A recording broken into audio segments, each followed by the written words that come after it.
good, the bad, and the odd. They don't half talk some bollocks. Welcome to this episode of The Good, the Bad, and the Odd. We're your hosts, Sam. Hi, Sam. Hello there. First, a little sort of housekeeping news, I guess. Something went wrong with our website, badly wrong. And I had to, basically, I was on support call for ages. Kind of got it sorted, but it kind of messed up our main feed. Now, if you had that feed, you're never going to hear this because it's no longer putting out the latest episodes. However, I managed to create a new feed. I did post in the Facebook about it, and I'm hoping all the podcatchers eventually catch up with it. But we have got a new RSS feed, which I'll put in the show notes of every episode from now on, I think, just to make it easy to figure us out. That it's kind of that, really. These things happen. Not very often, but they do happen. So, yeah. And I had to sort of get the site up to a reasonable level. It's still not as I want it, but honestly, I cannot remember what I did to get it how I wanted it. So it's like, I got it working once and it looked good, so I left it. You know, it's one of those, but years ago. Anyway, this is a free pick show, so we're going to do our comfy chair section first. So, shall I go first? I think. Yeah, you go first. Because we did quite a long one last time, did we? I Yeah. can't remember. So this one isn't that long. Right, the first one is Vin Diesel movie, XXX. Have you seen this? No, I have not. Okay, it's good fun. There are some funny things about it. For example, it really pimps PlayStation. I mean, really, right? I mean, ridiculously. I mean, for example, when he talks about people, he starts criticising like proper military training. He says, "Come on, guys, let's get PlayStation." Know, we know how to use machine guns. And it's like, really, what? The other thing it does is it keeps going on about how the way James Bond does stuff is old school. We got to go new school, and then immediately goes into everything James Bond. The whole film is basically a James Bond film, but with Vin Diesel acting tough, right? Yeah. And interestingly, it tries to play its cards out by having a James Bond style agent right at the beginning get caught in a rave and get killed by the bad guys, right? That's kind of James Bond would not be able to cope with this, was the suggestion, which is ridiculous, right? But get this, you'll like this. James Bond in this, the analogue of James Bond was actually played by Terry Silver, the actor that plays Terry Silver in Karate Kid 3. So Thomas Ian Griffith. Interesting. And his name is Jim McGrath. Not James Bond, but Jim McGrath. Yeah, it's a weird, freaky film. Basically, his controller is Samuel L. Jackson, who is in the NSA, National Security Agency. He's got a scarred-up face, so obviously XXX keeps calling him Scarface, and there's stuff like that. So Vin Diesel's character name is Xander Cage. He's got a tough muscle car as his car, which is kind of cool. And we get pop-ups from, for example, early Danny Trejo's in this as like a torturer for a drug baron. Trying to act tough in front of Vin Diesel. Vin Diesel not phased at all, even though he's tied up. And Danny Trejo's got a massive machete. It's all that kind of stuff. And the female lead is Asia Argento, which is kind of interesting too. Yeah, it's an okay kind of action-y spy film. I didn't mind it. Didn't mind it at all. It feels a bit goofy when they're kind of suggesting this is a modern era of spying, and then immediately does all the stuff James Bond tends to do. It's kind of, all right. But when you watch it, if you ever see it, and I would, I'll give it a recommend. You will laugh at how obvious the Sony PlayStation plugs are all the way through. 2002 this came out, by the way. So it's over 20 years old now. Yeah, kind of fun. I never saw the sequel, which I think that wasn't Vin Diesel, but then there was a third film which Vin Diesel came back for, of course. I'm trying to remember. It was a black actor. It's Ice Cube. Ice Cube, that's it. Ice Cube took over the second one. And then I think Vin Diesel came And back the for third one is literally called The Return of Xander Xander Cage. Cage. Right, okay, yeah. It's reasonably fun. You'd enjoy it if you put it on a Friday or Probably. Saturday night and laugh at some of the silliness. In fact, it kind of presages a lot of the sillier outings of the Fast and the Furious, but I think the Fast and Furious does it better, actually, Okay. because the old team dynamic works quite well in the Fast and Furious, right up to 9. It fell apart at 9 when a few of them weren't in it. But yeah, it's all right. Anyway, over to you. Okay, so my first pick, first thing I've been watching is actually just something that kind of snapped into my head, and I couldn't think why. I actually realised. Now, what I've been watching is the old Walking With franchise of nature documentaries about prehistoric life. Starting with Walking with Dinosaurs, I'm now into Walking with Beasts, which covers the sort of periods after the dinosaurs, where there's various megafauna in different areas. Yeah. But I remembered why is because they announced that they're remaking it. They're making a new series of Walking with Dinosaurs. Okay, I wonder if they'll get 2025. old Kenneth Branagh still narrating. I hope so. Yeah, he does it well, doesn't he? Yeah. Yeah. Yeah, it's a great show. Great show. Yeah. There's Hugely six- inaccurate. Hugely Is inaccurate. it? Well, Even they were at the time, probably. apparently, it was I thought they were Yeah. doing their best, trying to Yeah. explain what dinosaur behaviours and things. Okay, well, these things happen, Yeah. you know. They took a lot of liberties with various theories, and there's a whole second episode about this marine super predator called Lyclurodon, which was kind of made famous by this. Yeah. They made it 5 times the size it would have been. Oh, okay. So, yeah. Dramatic So, license. yeah. Okay, yeah. Well, okay. But it's a very fun watch. Yeah. Still, it's interesting because sometimes the CGI is amazing. It's completely it's late 90s CG, but it still looks really good. It does. And sometimes you can see the outline around plants. Yeah, as the and dinosaur sometimes the walks past physics them. is a bit wrong, isn't it? And Sometimes it like just doesn't sit. But it's clearly a lot of effort went into making this as realistic as they could. The at model time, work 'cause there's is a lot amazing. there's a lot of model work, and that also does they've museumed a lot of it because it's just that good. Yeah. So Yeah.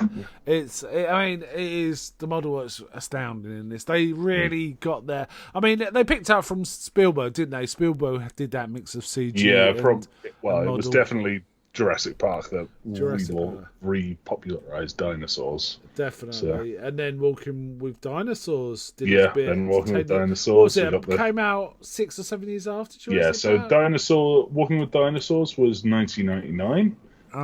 Then we had a few specials of it. So we had the Ballad of Big Al, which was all about one specific Allosaurus fossil. Yeah. Then we had a couple. We had 3 with Nigel Marvin, the sort of nature documentarist. Yeah. Doing weirdly in-person documentaries.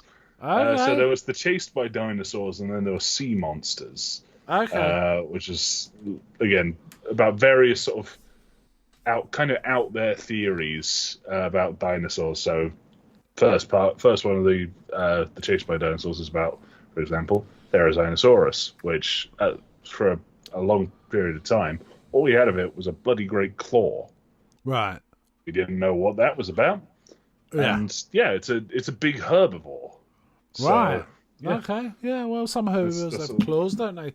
Anti is there, obviously not herbivores, but things that dig out roots have quite intense claws. Sloth, things like that. Yeah, and then it was various. But there's a lot of these, and they expanded it into not just dinosaurs, but also the later beasts. They did one called Walking with Monsters, which covered the animals before the dinosaurs. Right. And of course, there was the weird CG movie, also called Walking with Dinosaurs, but it was just kind of like an Ice Age or dinosaur ripoff. Disney's Dinosaur. It was just a movie with dinosaurs in it. Yeah. Okay, cool. I'm glad you're enjoying it. And it's on iPlayer, is it? Yeah, it's on iPlayer. Oh, All nice. of them are on iPlayer. Yeah, So yeah, that's cool. My next one is a Shakespeare play. I watched the BBC production from 1981 of this play. I am working through Shakespeare's plays chronologically. I've always wanted to watch them all, and I'm over the last couple of years I've watched one a month, that sort of rate. But I'm on the tail end of it now. I think I've watched something like 45, 46, and I've got another 10, something like that. But this one I didn't know anything about. I went in fairly cold. I wasn't too concerned. I was just relieved it was quite short compared to some. It was just over 2 hours, and a lot of them go to 3.5 hours because they do the unabridged versions. This was the BBC's, basically the complete works of Shakespeare, and I think it ran for 7 or 8 years, from mid-70s to early 80s, right? This one's called Timon of Athens. Not one I've heard of, and it's not that famous, I don't think. Jonathan Pryce was the lead, and he's always a good actor. yeah. And essentially, I really, really like this one, which is why I'm talking about it. Most of them I've never talked about, and I like most of them. There's very few I don't like, but sometimes they're a bit long, or there seems to be an extra act that doesn't need to be there, that sort of thing. But I'm not going to criticise Shakespeare. Let's put it that way. However, this one I really liked. Essentially, it's this Greek, man living in Athens, wealthy, spends a load of money on supporting artists and helping friends in debt and helping people out and throwing parties, and he's got all these people around him who love the fact he's spending all this money, while his house slave, in effect, is kind of saying, you can't keep spending like this isn't wise. And he's like, don't worry, all this. Anyway, basically he uses up all his money, right? And then they finally examine the books. It gets to a point where no money is left. So he thinks, well, I've got all these friends now, right? So he calls him some of the favours he's owed. He's basically letting a lot of money out to people, and one by one they give excuses and reasons, and it comes down to, am I the only fool that's gonna, there's no one else giving him anything, why should I? It's all that kind of thing. Essentially he's destitute and he leaves the city, but he's really angry about how he's been treated. I mean, really angry. He goes and lives in a cave, right? And honestly, this is the amount of anger and not swearing, because it is Shakespeare. The inventive language he uses about all these people that he really hates. Basically, he hates Athens now, both the city and the people. He just loathes them, right? And he goes and lives in a cave, and he lives by digging up roots and things like that. But he finds a treasure trove, which is all the money he lost, basically. That is that much money, right? So what does he do? Well, instead of just going back to his former life, what he does is he hires prostitutes who have got venereal diseases to start polluting the population of Athens, paying them, right? And he finds a rebel who wants to attack Athens and gives him the rest of the money, bidding that he raise his, he burns down Athens. That's how much he hates Athens, right? He uses all his fortune again just to get revenge on it. And even then, at the end, he's kind of dies, and he's like, he writes his own obituary where he's saying, "I am a cursed being, ignore this grave," and all this kind of stuff. Man, it was really good. I like this because I'm a bit misanthropic myself, and this is basically a bit like, imagine Shakespeare doing Victor Meldrew or Basil Fawlty, right? That's kind of how it feels, and I really enjoyed it. Does it sound like something that might appeal to you? Yeah. Nothing to admit to like our audience, but hey. Well, any particularly fun scenes or anything like that? No, it's just the general demeanour. So. Well, I'm not going to repeat any of the soliloquies because I mangle them. But honestly, I really enjoyed it. It's not everyone's cup of tea. They're very stagey, these productions, right? Very.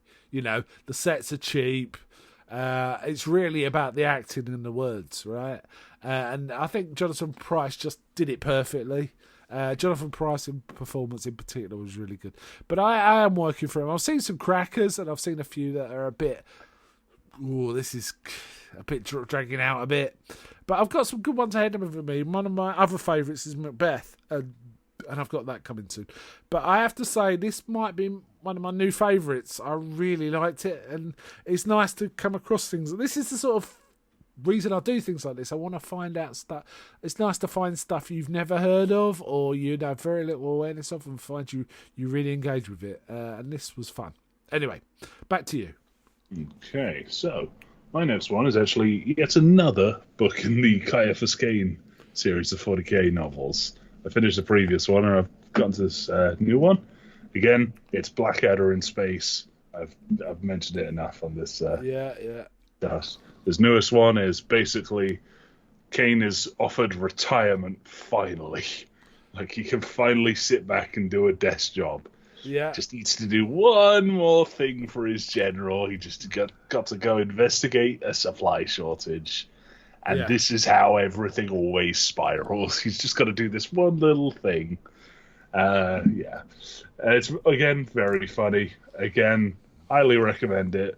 But What's it called? It's called Vainglorious. It's actually only released last year. Okay, cool. So it's a fairly recent one. Is this coming towards the end of what you can read then about this character then? Yeah, there's a couple of there's quite a lot of short stories. But they're compiled, most of them are compiled into one thing on Audible. So I have that. There's a couple of weird, like, only hour-long ones. Yeah. Not really that bothered about them. So, right. But yeah, they're also apparently very good though. So maybe in future. Okay, cool. My last one is I don't know why I watched this, but I did quite enjoy it. Oh no, the reason I watched it was part of the last drive-in special with Joe Bob Briggs, and it's always fun as Joe Bob Briggs. And it's a film, and I'm trying to remember. It's a sequel to a film, and I'm trying to remember if I've seen the first film. I think I have, but I don't remember much about it. And this is called Elvira's Haunted Hills. So it's an Elvira film. Elvira, Mistress of the Dark came out in 1988, right? Which is probably peak year for that sort of thing, that late 80s. But this came out in 2001.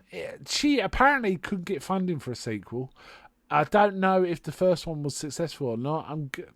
But she couldn't get funding, and in the end she had to sort of mortgage her own house and sort of self-fund partially to get this made. And I'll tell you who's in it. Richard O'Brien's in it as well. He turns up as... Hold on, I'm just... Lord Vladimir Helsbussus. Okay. Basically, Elvira... It's a bit like the Munsters movie. Basically, Elvira and her maidservant Zuzu, they're basically going to Paris, but they somehow get to this village in the Carpathians, I think, and it turns out she resembles the deceased wife of the Lord. And hilarity ensues, right? This was a lot of fun. I quite enjoyed this. I think, it was more than I was expecting. I was assuming it'd be like a 5 or a 6 at best. I'd say it was more like a 7. And I greatly enjoyed it. And Elvira's got some good comedy timing, so it kind of works. It was parodying some of the Roger Corman films made in the 60s. There was that vibe. The sets looked good.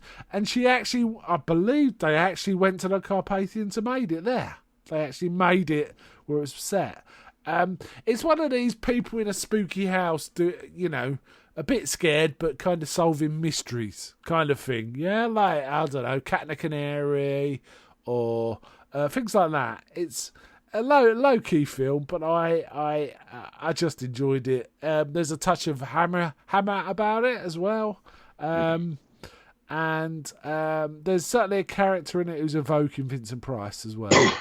Quite a lot. And not Richard O'Brien, weirdly, who does also talk like Vincent Price. Anyway, right. It was released. This is the perfect release slot. It was released in June 2001, first shown at the International Rocky Horror Fan Convention. That seems appropriate. Stateside release was on October the 31st. Again, very appropriate. But in 2002. So, it didn't actually come out in America to 2002. Very fun. Only cost $1.5 million. So it must have made its money back with that such a low budget. It must have. Yeah. It must have. It had a theatrical release. She's good.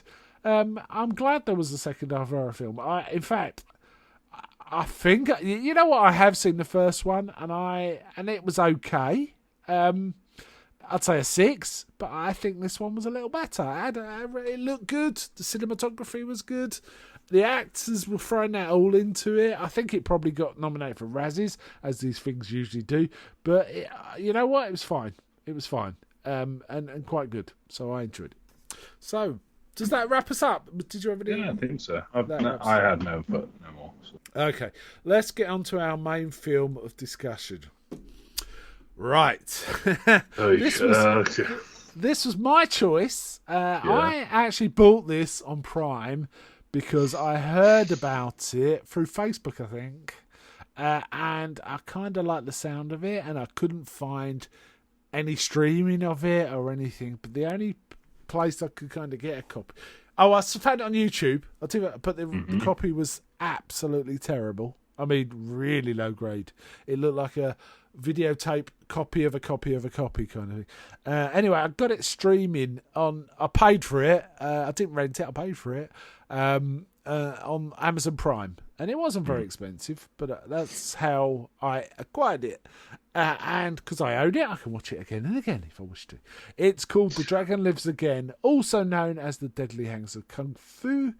And basically, it's from 1977, and it's essentially part of the Bruceploitation genre, which is, the death of Bruce Lee spawned loads of imitators. There was, Bruce Lee and Bruce Lowe. I even saw a Bronson Lee once, where a bloke with a moustache, so he looked a bit like Charles Bronson, was called Bronson Lee. I saw one of those once. Amazing. I've seen a few of these, and they're patchy, they're up and down, and some of them are better than others. But this I have never seen, and I cannot believe it's not the most extreme Bruceploitation movie. It's billed as a martial arts fantasy comedy, right? Okay, time to talk the premise. Do you want to pick up some of this, or shall I? You know what? The initial summary kind of covers the whole thing. I'll do it in brief. Yeah. So, Bruce Lee has died. Yeah. He is in the underworld, where the king of the underworld is sort of doling out where people needs to be. Yeah. Bruce Lee runs afoul of a consortium of villains consisting of Dracula, James Bond, Zatoichi, Clint Eastwood, The Godfather, The Exorcist, and Emmanuel. This is not like... Yes. They don't naturally it's go together. Yeah. It's just The Godfather.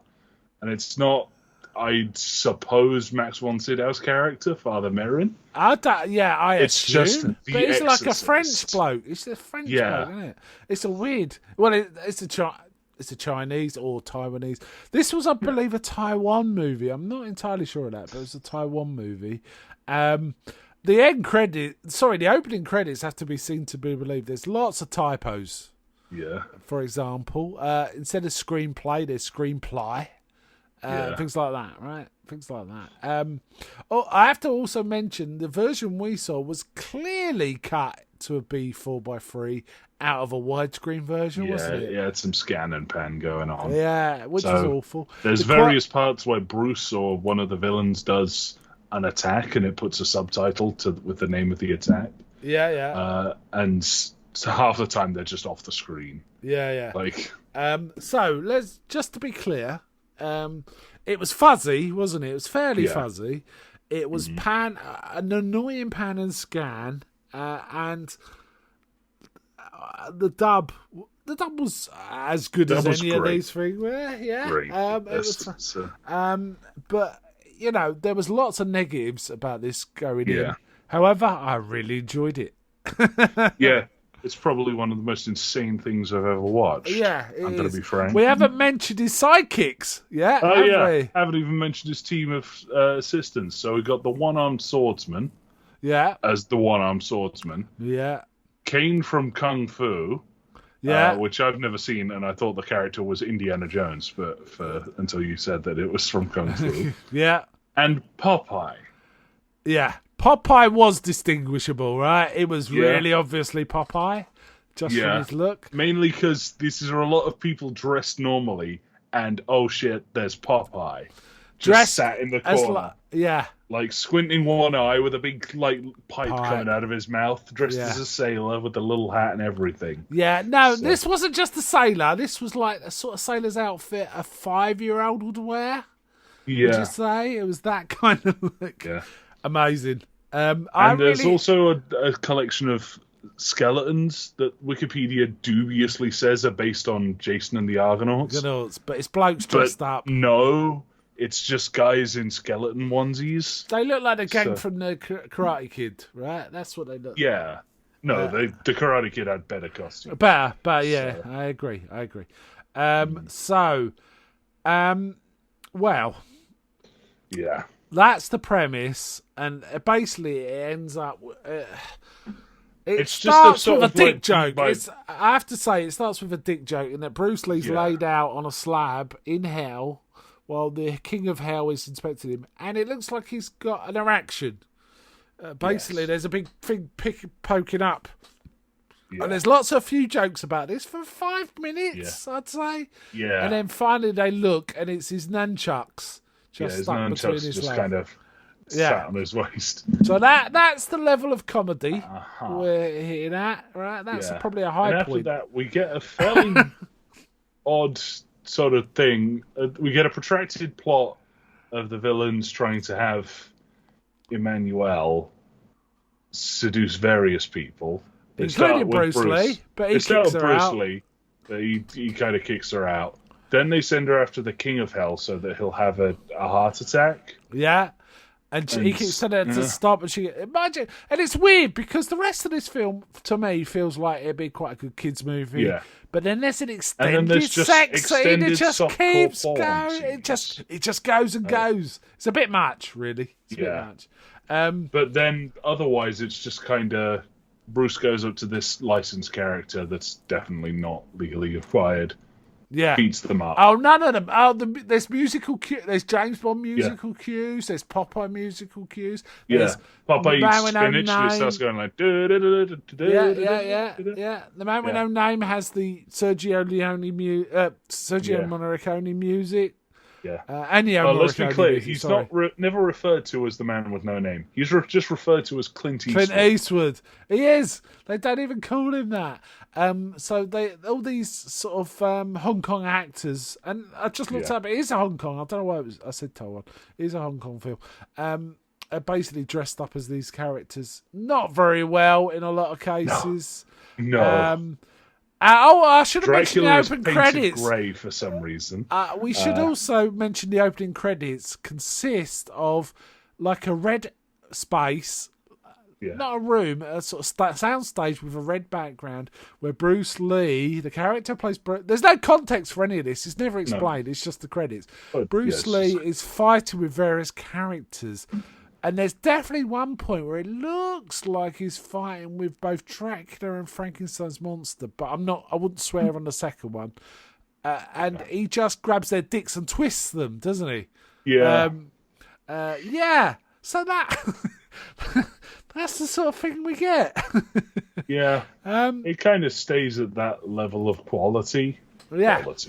For pretty much the entire film. Now, I have to say, I think the fight choreography was pretty good. There was a couple of ropey bits, especially when all the skeletons were attacking. They weren't so good. But actually, one-on-one fights, I thought were pretty good in this. What do you think? Yeah. Well, when it wasn't doing a gimmick, like when he outshoots James Bond and Clint Eastwood, Yeah. It's when he had a drag out brawl with the Exorcist and the Godfather in a quarry. That was really cool. Yeah. And is it who was the win? Godfather, right? In the end, he was a badass, wasn't he? The Godfather. Yeah. He knew all the moves. But Godfather and Exorcist basically threw off their shirts and just kind of started full on fist fighting. Yeah, that was good. Bruce Lee. Yeah. We got to mention the Dracula attack, which was the first fight. The Dracula attack was the most amazing. Summons his zombie army to fight Bruce Lee, and they proceed to do Ring Around the Roses around Bruce Lee, and they then grab him and set him up for the bite. And Dracula leans in when suddenly Bruce Lee's new attack, the third leg of Bruce Lee, hits Dracula in the face. Yeah, and it's essentially, it looks like a leg. Cock slaps. It's Dracula. dick. Yeah, it's his dick, but it's got a shoe on it. Yeah, yeah. The third leg of Bruce Lee. It's like some. Oh, what's this? It's like a bad Chuck Norris joke. Yeah. It's like, oh yeah, his third leg is actually a leg. It's like, what? Yeah. It kills Dracula. Yeah, outright. it kills Dracula stone dead. Now, we've seen a lot of Dracula. Him. Yeah, we've seen a lot of Dracula films. We've never seen Dracula killed this way, right? No. That's amazing. No. It's amazing. So essentially, he takes out Dracula first. Then he starts working through like James Bond, who just tries to shoot him, and Bruce Lee can duck bullets and all that sort of stuff. Oh, he has a fairly long brawl with Zatoichi, right? Yeah, that was good. That was good. That was again, one-on-one. Very good. Yeah. But then we get this, again, we get protracted things of fights interspersed with, let's send Emmanuel to try and fuck someone. Yeah, and that was weird. Yeah, but then eventually they're all dead, and it's basically Bruce Lee and the King of Hell. So the King of Hell summons this, what's apparently a Chinese folk hero? Yeah, called Zhong Kui. Zhong Kui. Yeah. Of course, Bruce Lee beats him up. This is the fight that fully involves all his associates. Yeah. So this is where we get Popeye eats some spinach and it starts playing the music. Yeah. I love the fact that Popeye was getting the shit kicked out of him badly by mummies, right? Mummies this time. Yes. True by mummies. Yes. Then he eats his spinach, and the next scene, literally the next second, he's like on the shoulders of one and I'm like riding swinging around, kicking the shit out of the other ones. Yeah. He's that much of a boss. Yeah, I love this. There was also an earlier fight with Popeye and Kane on their own, wasn't there? The thing is, Hell just looks like a town, doesn't it? It's just a town. It's just a town. There's nothing fancy about it. Which confused us. It's like, is Bruce Lee come back to Earth here or what? Never explained. We just had to work it out as we were going. I like Popeye. I think was my favourite in this actually. Apart from the third leg of Bruce Lee attack, that was amazing. Yeah. Okay, we got to mention how Dracula not only was painted grey, basically stood in like a very Dracula about to bite your pose the entire time. Fight. Oh, and just it's like in with a his quarry. arms held up. All these fights, almost all these fights are in a quarry, right? Yeah. Almost all of them. And it's bright daylight and it's Dracula. Yeah, I mean, I guess he's already in hell, so it's not going to do much. Yeah. But, Yeah. Would have been fun to acknowledge. That's about it, really. So essentially, Bruce does all this fighting, and they kind of win with his associates. And the king offers Bruce, you can have anything, and Bruce just says, "No, I don't want on your throne. I just want to go back to Earth and do good." And the king grants his wish, and Bruce literally flies up into the air and floats off. They show it's it, an and it's action clearly man, like an action man being sort of lifted through the air. Yeah. Except that it goes like horizontally at one point, and it just kind of looks like he's T-posing and flying. Yeah. So it's very strange. Yeah. So. Apparently, the guy that played Popeye is called Eric Sang. Apparently, went on to much more successful acting career. He was in, for example, the Infernal Affairs trilogy, which is a fantastic trilogy. I had to laugh that some of the credits. Emmanuel was played by someone called Jenny. No other word, just Jenny, right? Just Jenny. Yeah, fair enough. Yeah. There was also some stuff involving comedy shenanigans involving the king and two of his wives. Yeah, Was he there like or chased them around something? naked. There's a weird bit Yeah. where they try to seduce Bruce Lee, and like they were like, okay, we'll make this other girl that's interested in him drink this potion of ugliness, and then they both drank the potion. Yeah, Like, it's weird. It wasn't even, they got tricked into drinking it. No, I just drank they it. both just drank it. That So- could be dubbing, though. You know, Yeah. I don't really know. I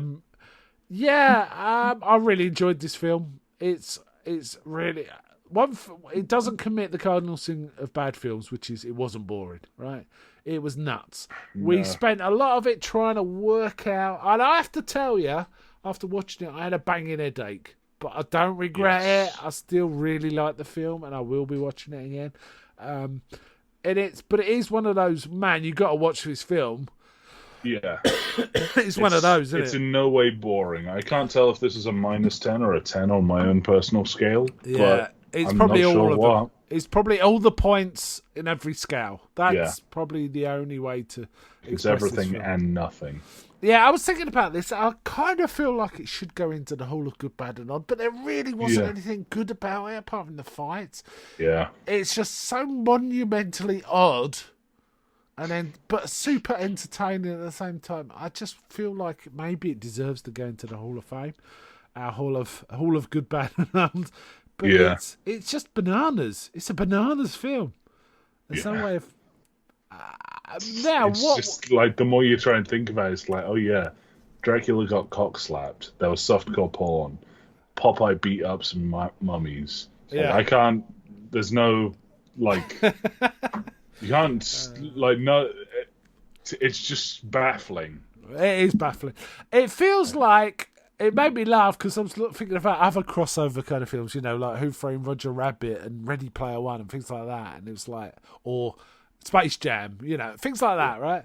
And it's like, wow, this kind of the weird mix, just the weirdness of the mix of characters, elevates it because at least they have some sort of internal logic in terms of the connectivity, but this doesn't.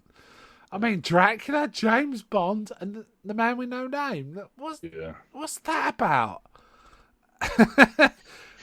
It's almost like, let's put some famous characters into our and pull them out, and they're in it, right? It's wow. And, you know, fuck copyright. Who cares? Oh yeah. That's Yeah.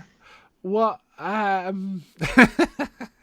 I wonder if anyone tried to sue him, because they probably couldn't, right? Oh, I kind of hope so. So I want to see the Can you like imagine getting this to the court? legal untangling of like, okay, so I have now control of this movie, but it's also someone else's property in there. Like, oh, Yeah. okay, well, I guess like, there's so many things pulling it in so many different directions. Oh, you know what? I have to say, I'm not surprised the bloke who was Popeye actually has carved out a career, because he was. But yeah, he was the only he one was like committing to the charismatic. bit. Yeah, Like, he was He committed. acted like Popeye. Yeah, the rest yeah. were kind of just there. just gangsters. yeah. So- yeah. Except Dracula, who again stood in one pose for the entire thing and then got cock slapped.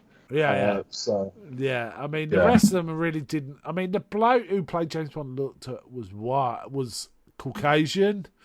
Apparently, Yeah. he's the South African, like kickboxing champion or something. I don't know. Oh no, it's called the champion boxer of Europe. What the hell does that mean? yeah, Jason Alexander Grand was the actor playing that. So yeah. Let me look at some of the reviews here. Well, no, it says here, nobody calls it great filmmaking, but most applaud it for its ridiculousness and surrealism. Apparently, someone wrote a 3-part essay about Bruceploitation and singled out this one. The Dragon Lives Again was one of the greatest and craziest of all Bruce Lee exploitation movies. I think that's fair. I just cannot imagine a film crazier than this one. In any genre, honestly. Apart from full-on surrealism, this is about as far as weird goes, right? So, wow. And he does mention the third leg of Bruce as well. The kind of wild thing is... oh, wait. Hang on a sec. These might be other Bruce knockoffs. This is Bruce. So, Fists of Fury. The guy that played James Bond was in Fists of Fury and Way of the Dragon. Really? Oh, how about that? I will say there were some. I mean, I haven't seen.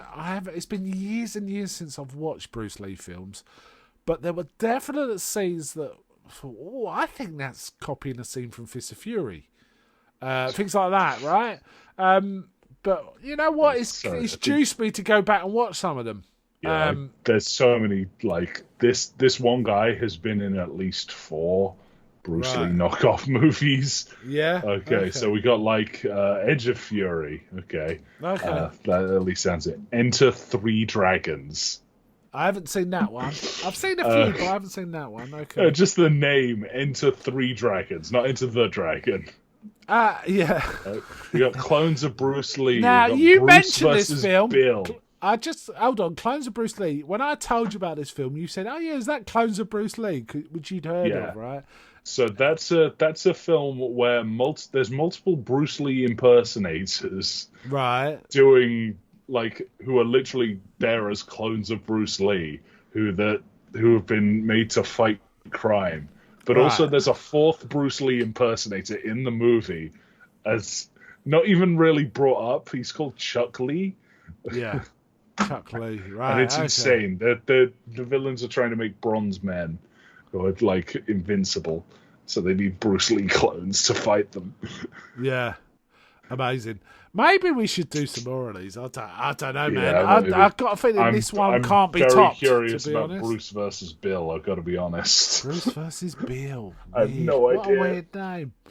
The Clones of Bruce Lee sounds interesting. One I remember enjoying quite a lot was one called, I think it was called something like Bruce Lee, the Man, the Myth. I quite like that one, but it was nuts, but nowhere near as nutty as this one. Yeah, okay. All right, I think we're going to have to just score this and go lie down in a dark room or something. What would you score this? I've gone over how I can't score this. It hits every mark. It's like, right. I'm going to qualify this, right? Yeah. The print was awful. Yes. The the translation from the original source into what we saw was awful.